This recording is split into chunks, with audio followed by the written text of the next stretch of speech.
के महकमे मौसमियात ने की है पेशन गोई।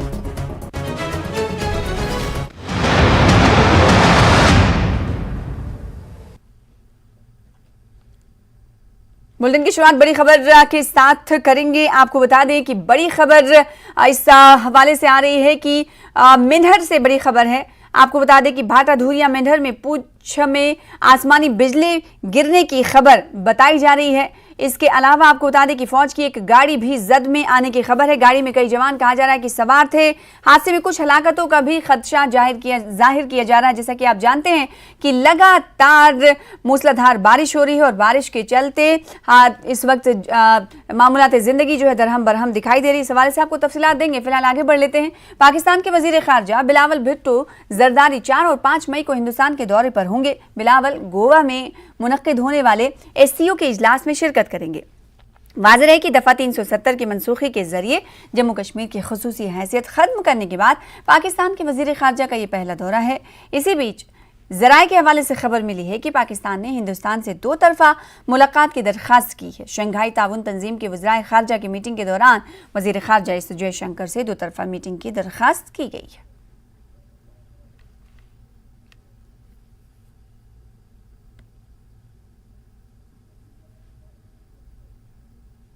Leading the Pakistan delegation to the Shanghai Cooperation Council of Foreign Ministers being held on 4th or 5th of May in Goa, India. The Foreign Minister is attending the SCO-CFM meeting at the invitation of the current chair of SCO-CFM, Dr. S. Jaishankar, Minister for External Affairs of the Republic of India. Our participation in the meeting reflects Pakistan's commitment to the SCO Charter and processes, and the importance that Pakistan accords to the region in its foreign policy priorities. Foreign Minister Bilawal Bhutto Zardari had also attended the last meeting of the Council of Foreign Ministers held in July last year. और इस वक्त की बड़ी खबर आपको बता दें कि भाटा धूरिया, इससे पहले भी हमने आपको बताया, तफसीलात आपको बता दें। भाटा धूरिया मेंढर पुंछ में आसमानी बिजली गिरने की खबर है। फौज की एक गाड़ी जद में आई है। गाड़ी में कई जवान के सवार होने की खबर आ रही है। हादसे में कुछ हलाकतों का खदशा भी जाहिर किया जा रहा है। फौज की जानिब से बाज़ाब्ता बयान का हालांकि इंतजार है। तो बड़ी खबर आपको इस वक्त दे रहे हैं। जम्मू कश्मीर के पुंछ के मेंढर के भाटा धूरिया में आसमानी बिजली गिरने की खबर है। जैसा कि जम्मू कश्मीर के कई इलाकों में मूसलाधार बारिश आज भी जारी है। हालांकि महकमे मौसमियात की तरफ से आज से मौसम के सही होने का अनुमान की पेशन गोई की गई थी, लेकिन खबर ये आ रही है कि भाटा धूरिया में आसमानी बिजली गिरी है और फौज की एक गाड़ी के जद में आने की खबर आ रही है। हालांकि फौज की तरफ से बाज़ाब्ता बयान का अभी भी इंतजार है। तस्वीरें भी हमारे पास हैं। आपसे कुछ देर बाद टीवी स्क्रीन पर तस्वीरें भी आपको दिखाएंगे। आपको बता दें कि फौज की एक गाड़ी के जद में आने की खबर बताई जा रही है। तस्वीरें आपके सामने हैं। आसमानी बिजली गिरने के बाद कहा जा रहा है कि ये जो गाड़ी दिख रही है तस्वीरों में, ये फौज की गाड़ी है। हालांकि फौज की तरफ से अभी इस हवाले से कोई बाज़ाब्ता तौर पर बयान जारी नहीं किया गया है, यानी फौज की जानिब से बाज़ाब्ता बयान का इंतजार है। कहा जा रहा है कि गाड़ी में कई जवान भी सवार थे, जिसकी तस्वीरें टीवी स्क्रीन पर इस वक्त हम आपको दिखा रहे हैं। मेंढर में फौज की गाड़ी पर आसमानी बिजली गिरने की खबर है और इस गाड़ी में कहा जा रहा है कि कई जवान भी सवार थे। हादसे में कुछ हलाकतों का भी अंदेशा जाहिर किया जा रहा है। जम्मू कश्मीर के कई इलाकों में मूसलाधार बारिश जारी है और इस मूसलाधार बारिश की वजह से मामूलात जिंदगी दरहम बरहम है। लेकिन इस बीच खबर ये आ रही है कि भाटा धूरिया में आसमानी बिजली गिरी है और ये आसमानी बिजली फौज की एक गाड़ी पर गिरी है। गाड़ी में कई जवान के सवार होने की भी खबर है। हादसे में कहा जा रहा है कि कुछ की हलाकतें भी हुई होंगी। हालांकि इस हवाले से फौज के बाज़ाब्ता बयान का इंतजार है। तो बड़ी खबर इस वक्त आपको जम्मू कश्मीर के पुंछ के मेंढर से दे रहे हैं, जहां के भाटा धूरिया की ये तस्वीरें आप इस वक्त टीवी स्क्रीन पर देख रहे हैं। ये तस्वीरें हैं आसमानी बिजली गिरने की। जम्मू कश्मीर में जैसा कि आपको मालूम है कि पिछले कई दिनों से मूसलाधार बारिश जारी है और ये आफत की बिजली, आसमानी बिजली गिरी है फौज की एक गाड़ी पर।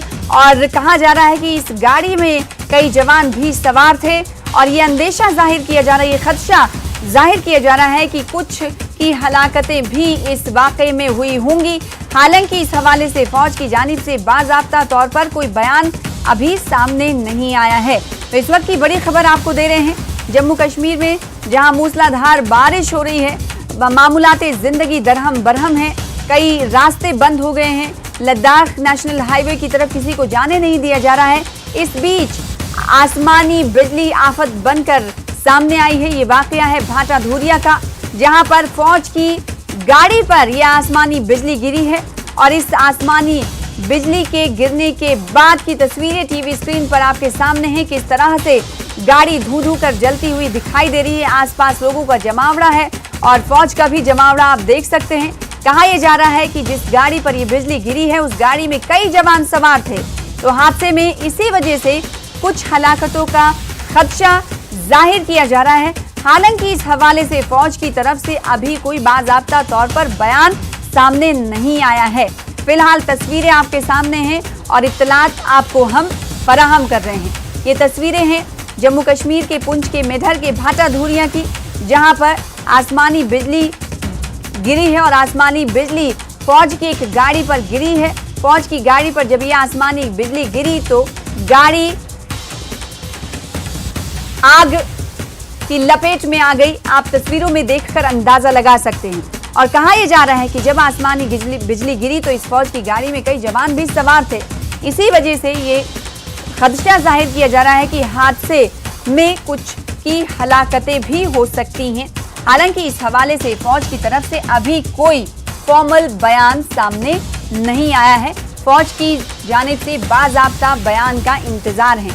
तो इस वक्त की बड़ी खबर आपको जम्मू कश्मीर के भाटा धूरिया मेधर पुंछ में जो कि इलाका आता है, जहां पर आसमानी बिजली गिरी है और ये फौज की एक गाड़ी पर गिरी है, जिसके बाद गाड़ी आग की जद में आ गई। आप तस्वीरों में देख सकते हैं।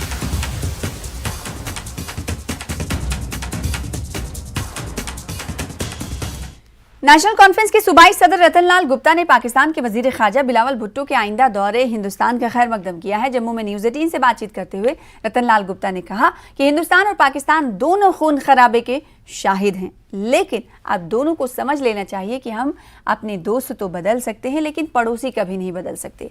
लिहाजा वक्त आ गया है कि पाकिस्तान की अंदरूनी सूरत हाल को मद्देनजर रखते हुए उसके लीडर को भारत के साथ ताल्लुकात को मजबूत करने के लिए इकदाम करने चाहिए। नेशनल कॉन्फ्रेंस के प्रोविंशियल प्रेसिडेंट रतन लाल गुप्ता हमारे साथ मौजूद हैं। कैसे देखते हैं आप आगे, आपको लगता है कि क्या अब पाकिस्तान को जिस तरह से जो बिलावल भुट्टो यहाँ पे आएंगे तो हमें क्या क्या मुद्दे उठाने चाहिए? क्या हमें ये मुद्दा उठाना चाहिए कि वाकई जो पाकिस्तान की तरफ से जो आतंकवाद फैलाया गया है और उसमें अभी कोई कमी नहीं आई है, तो किस तरह से नेशनल कॉन्फ्रेंस इसको देखते हैं? देखिए, नेशनल कॉन्फ्रेंस का हमेशा ये मौक़िफ़ रहा है कि पड़ोसियों के साथ ताल्लुकात अच्छे होने चाहिए। आपको याद होगा अटल बिहारी वाजपेयी जी ने कहा था कि दोस्त बदले जा सकते हैं, पड़ोसी बदले नहीं जा सकते। जब पता है कि पड़ोसी यही रहना है तो इनके साथ ताल्लुकात अच्छे होंगे तो ज़िंदगी अच्छी बीतेगी और ये सिस्टम समय अच्छा चलेगा। अगर हिंदुस्तान और पाकिस्तान ने ये मंशा जाहिर की है और वो चाहते हैं, लोग तो चाहते हैं, चाहे पाकिस्तान के हों चाहे हिंदुस्तान के हों, आम जनरल पब्लिक ये चाहती है कि रिलेशन हमारे अच्छे होने चाहिए। और हम भी यही चाहते हैं कि हमारे पड़ोसियों के साथ और ख़ासकर पाकिस्तान के साथ अच्छे ताल्लुकात होने चाहिए।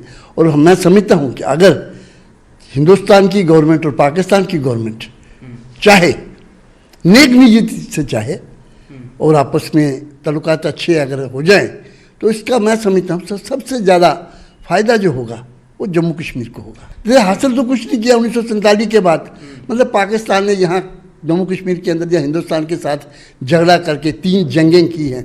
आप क्या समझते हैं कि क्या फ़ायदा किया होगा? कुछ फ़ायदा नहीं हुआ, बल्कि पाकिस्तान की हालत आपके सामने है। तो हमारा ये कहना है और हर कोई चाहता है, शांति चाहता है। शांति होगी तो मुल्क भी तरक्की करेंगे। और खासकर मैं समझता हूँ तो 3 जंगें हो चुकी हैं और काफ़ी तशद्दुद जो है पिछले 3 दशकों से ज़्यादा का समय हो चुका है वो हुआ है, लेकिन कुछ भी हासिल नहीं हुआ है। लेकिन अब ऐसे में जो है आइस पिघलनी चाहिए और जो ये बैठक होने वाली है इसका स्वागत किया है नेशनल कॉन्फ्रेंस ने। कैमरामैन और एक बार फिर से आपको बता दें कि भाटा धूरिया मेंढर पुंछ में आसमानी बिजली गिरने की खबर है। तस्वीरें भी हमारे पास है, आपको दिखाएंगे आपसे कुछ देर बाद टीवी स्क्रीन पर। बहरहाल इस वक्त जो खबर आपको दे रहे हैं ये भाटा धूरिया जो कि जम्मू कश्मीर के पुंछ के मेंढर में आता है, ये इलाका जहां पर आसमानी बिजली गिरी और ये आसमानी बिजली फौज की एक गाड़ी पर गिरने की खबर है। यानी इस आसमानी बिजली की जद में फौज की एक गाड़ी आई है। गाड़ी में कई जवान के सवार होने की भी खबर आ रही है। हादसे में इसी वजह से ये खदशा जाहिर किया जा रहा है कि कुछ हलाकतें हुई होंगी। हालांकि फौज की तरफ से बाज़ाब्ता तौर पर इस हवाले से अभी कोई बयान नहीं सामने आया है। बड़ी खबर आपको जम्मू कश्मीर के भाटा धूरिया से दे रहे हैं। ये इलाका जम्मू कश्मीर के पुंछ के मेंढर में आता है। ज्यादा तफसीलात हासिल करेंगे, रुख करेंगे अपने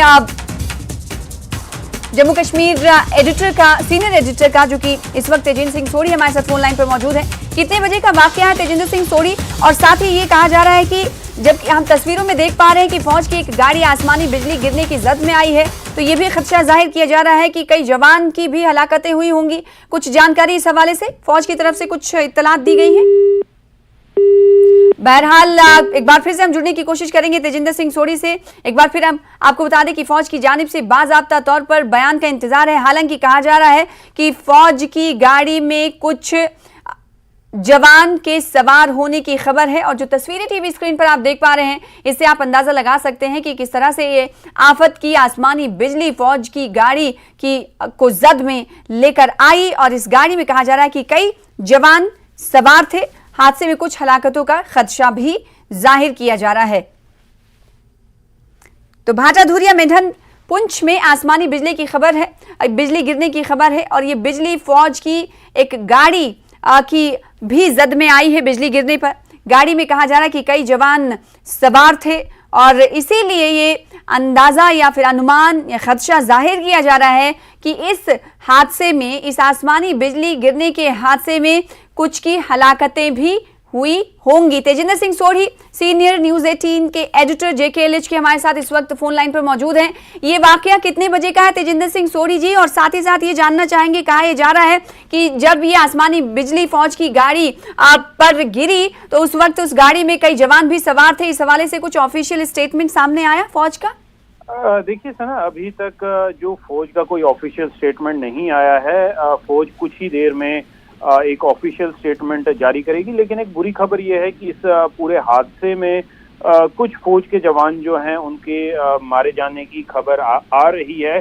लेकिन अभी हम इस चीज़ की तब तक स्पेकुलेट नहीं करेंगे नंबर कि कितने जवान इस हादसे में शहीद हुए हैं जब तक एक ऑफिशियल स्टेटमेंट नहीं आएगी। लेकिन एक दुखद खबर है कि ये आसमानी जो बिजली थी, क्योंकि काफ़ी देर से इस बॉर्डर बेल्ट में बारिश हो रही थी, मौसम खराब था और काफ़ी तेज़ आंधी और बिजली जो है सिलसिला वो चल रहा था।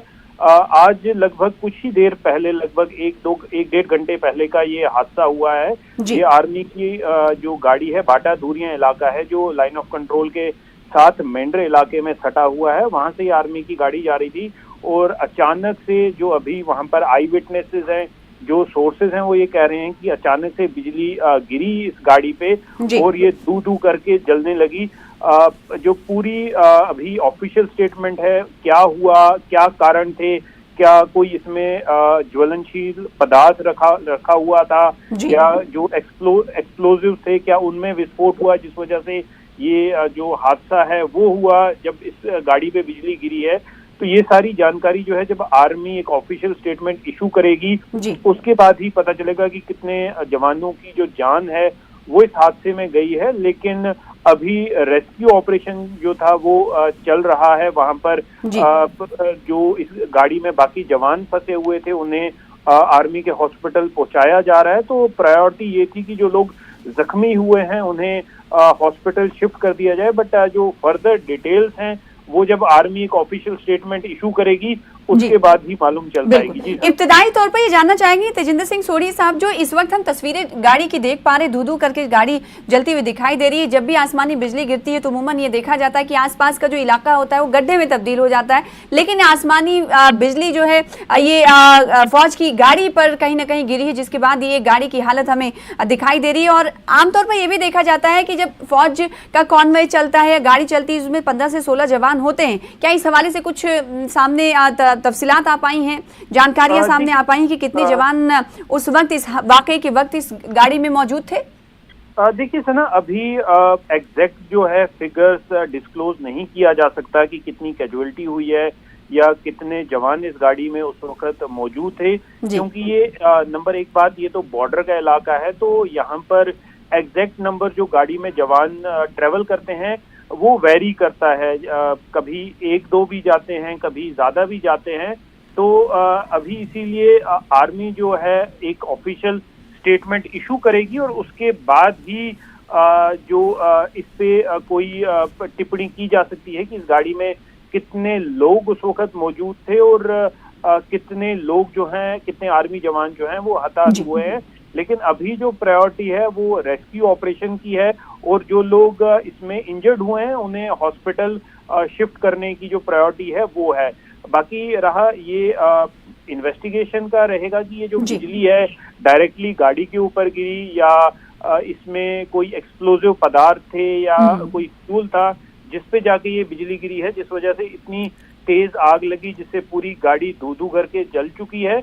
लेकिन अभी जब तक ऑफिशियल स्टेटमेंट आएगी तब तक किसी चीज का कयास लगाना, किसी चीज पे स्पेकुलेट करना वो ठीक नहीं रहेगा। जी बिल्कुल, लेकिन कहीं ना कहीं से कहा जा सकता है कि ये बुरी खबर है जो कि भाटा धूरिया से सामने आ रही, जिसकी तस्वीरें हम आपको दिखा रहे हैं और तफसीलात न्यूज़ 18 के सीनियर एडिटर तेजिंदर सिंह सोढ़ी इस वक्त हमारे साथ जुड़कर दे रहे हैं। उनका ये कहना है कि अभी इब्तदाई तौर पर ये नहीं कहा जा सकता कि कितने जवान इस गाड़ी में सवार थे, क्योंकि इस हवाले से कुछ इत्तलात अभी सामने मिल नहीं पाई है। और साथ ही कुछ जवानों के शहीद होने की भी खबर आ रही है कि इस गाड़ी में कई जवान सवार थे और कुछ जख्मी की भी खबर आ रही है जिन्हें अस्पताल में इलाज मुआलजा के लिए मुंतकिल कर दिया गया। बहुत शुक्रिया तेजिंदर सिंह सोढ़ी इस खबर पर ज्यादा तफसीलात देने के लिए।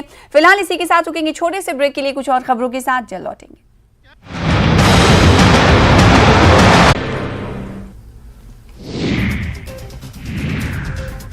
कांग्रेस की कार्यशाला में बोले सीएम गहलोत, हमने सर्वे किया है, प्रदेश में जीत रही है कांग्रेस। कार्यकर्ताओं से की अपील, राजनीति के चक्कर में न पड़े, लोगों को योजनाओं के बारे में बताएं।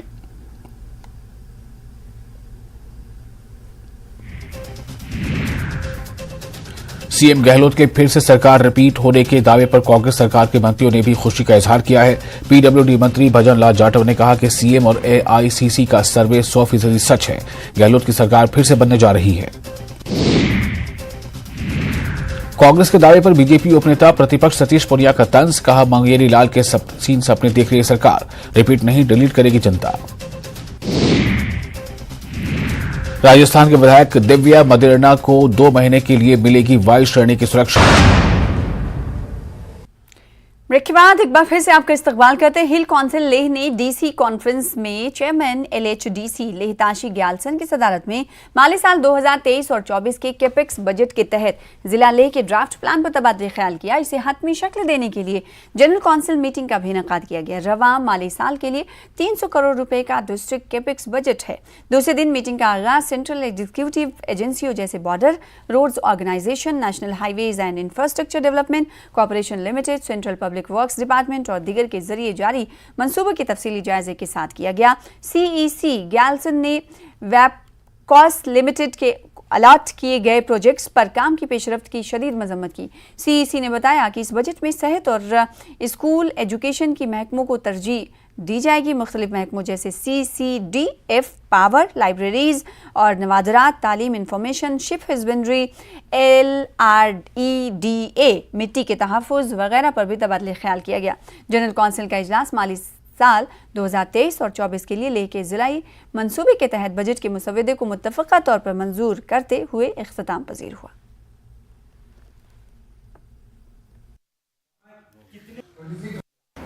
जो हमारा LHDC ले है उसका जो 2023-24 का जो डिस्ट्रिक्ट प्लान होता है उसको डिस्कस करने के लिए कल और आज डिटेल में यहाँ पे जनरल काउंसिल का आयोजन किया जाए, जिसमें सारे जितने भी हमारे ऑनरेबल काउंसलर्स हैं इंक्लूडिंग नॉमिनेटेड एंड हमारे कुछ एक्स ऑफिशियो मेंबर्स भी होते हैं, जिसमें ऑनरेबल मेंबर ऑफ पार्लियामेंट भी है, उन्होंने उसमें शिरकत की।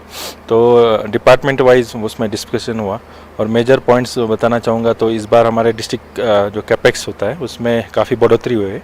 लास्ट ईयर जो 232 करोड़ हमारा आउटले था उसमें बढ़ोतरी होकर अभी 300 करोड़ तक हो गया, और लास्ट ईयर जो हमारा ओरिजिनल आउटले था उससे लगभग 98% हमने एक्सपेंडिचर किया। तो लास्ट 2 ईयर से हमने काफ़ी प्रयास किया कि जो भी पैसा काउंसिल को डेवलपमेंट प्रोजेक्ट्स के लिए आता है उसका हम 100% उसका यूटिलाइजेशन करें, क्योंकि डिमांड यही रहती है कि कुछ पैसा लैप्स नहीं होना चाहिए। तो काउंसिल की तरफ से और डिस्ट्रिक्ट एडमिनिस्ट्रेशन की तरफ से हमारी कोशिश रहती है कि उसको अच्छी तरीके से एफिशिएंटली यूज़ किया जाए।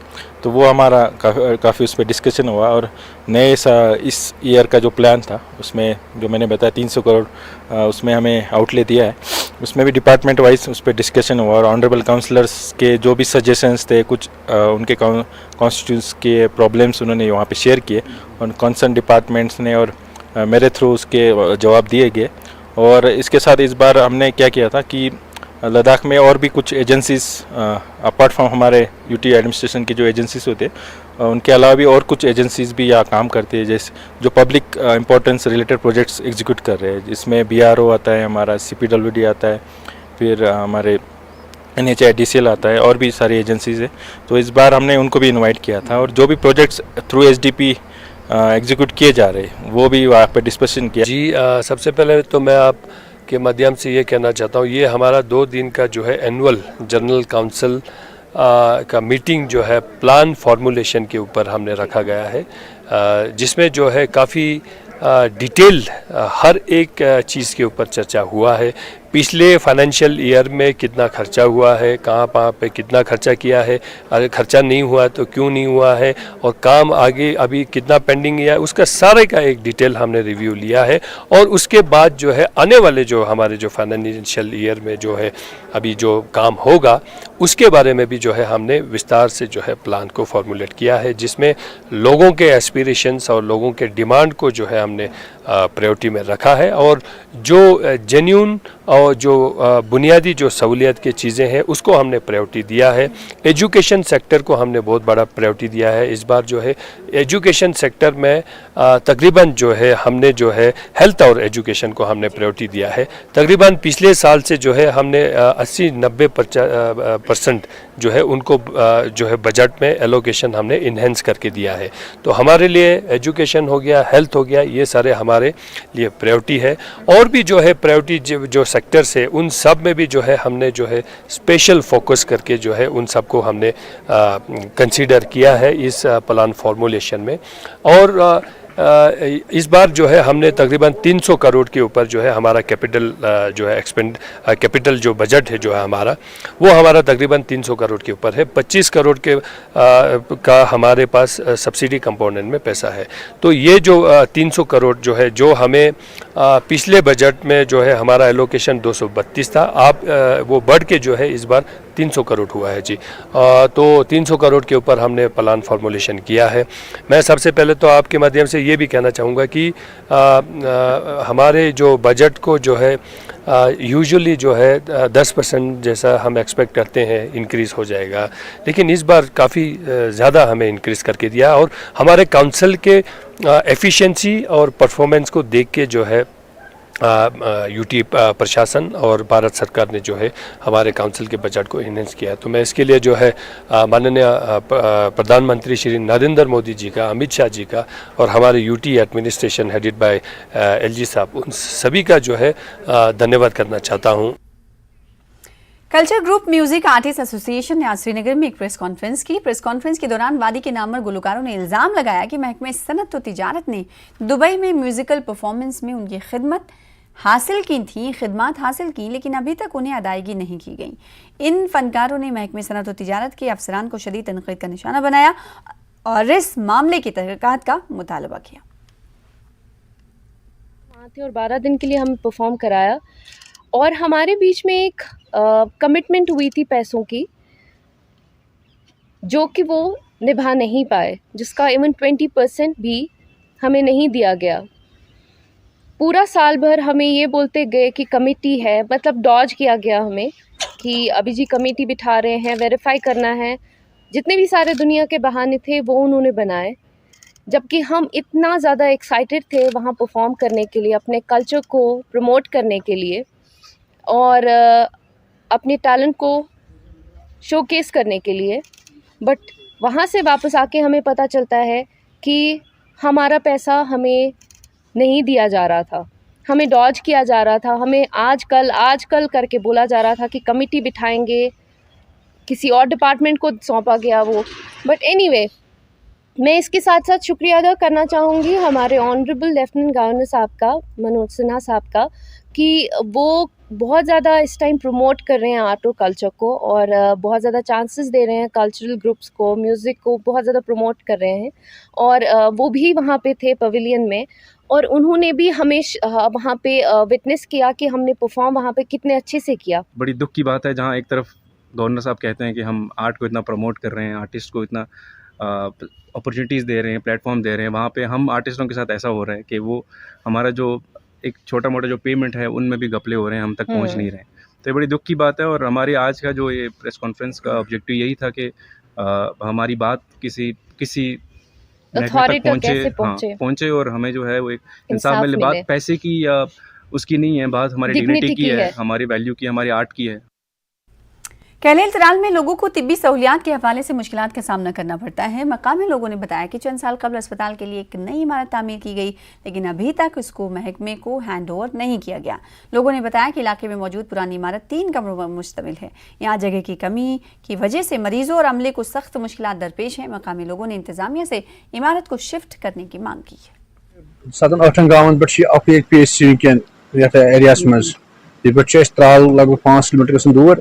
मगर बेसिकली प्रॉब्लम कि यह बिल्डिंग प्रेम बिल्डिंग कमर 200 कुल स्टाफस ये 9 मेंबर कर काम ये मेंबर कर डॉक्टर सब कर बिहित तो पेशेंट कर बिहित वो बनाए सरकार बनाए बिल्डिंग ये मगर यह सरकार हैंड ओवर कर डिपार्टमेंटस कहें। इससे आज गुजारिश कि यह क्या जल्दी से जल्दी कर डिपार्टमेंटस ये हैंड ओवर ताकि लुकन आसाइश वाते। हमें बहुत परेशानी होती है क्योंकि यहाँ जगह की कमी है और जो बीमार हमारे आते हैं उनको भी इलाज पूरा नहीं होता, लेकिन हम कोशिश करते हैं इनको अच्छी मियार की मेडिसिन देने की या इलाज करने की। अगर ये बड़ी बिल्डिंग हमें हैंड ओवर हो जाए तो हमारी बहुत सी प्रॉब्लमें हल हो जाए। आगे बढ़ेंगे। फौज ने पुंछ की तहसील के गांव साइकिलों में वाक़ एक हेडक्वार्टर में रोज़ा इफ्तार पार्टी का एहतमाम किया, जिसमें इलाके की तमाम बिरादरी के मुअज़्ज़िज़ीन, पंचायत के नुमाइंदों, BTC मेंबरान, पुलिस अफसरान और फौजी अफसरान ने शिरकत की। रोज़ेदारों ने मुल्क और दुनिया साथ ही खित्ते में अमन व अमान और भाईचारे के साथ साथ भारतीय फौज की हिफाजत के लिए दुआएं की।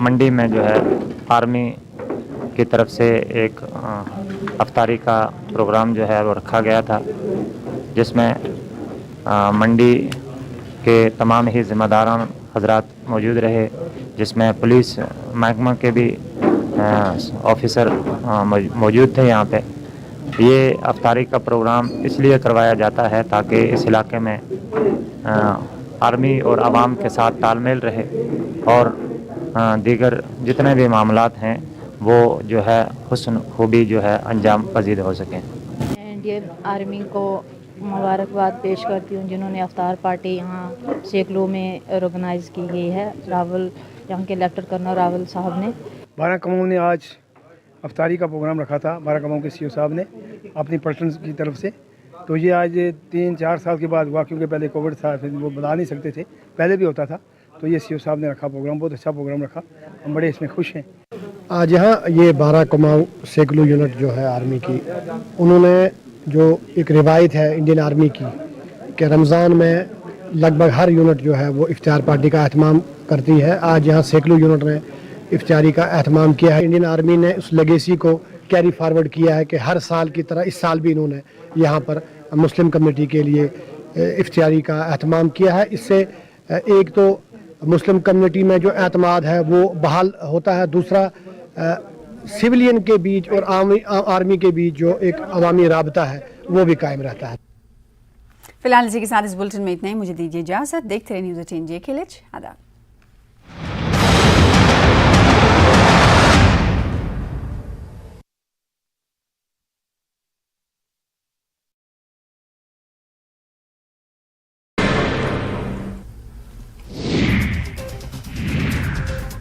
कांग्रेस की कार्यशाला में बोले सीएम गहलोत, हमने सर्वे किया है, प्रदेश में जीत रही है कांग्रेस। कार्यकर्ताओं से की अपील, राजनीति के चक्कर में न पड़े, लोगों को योजनाओं के बारे में बताएं।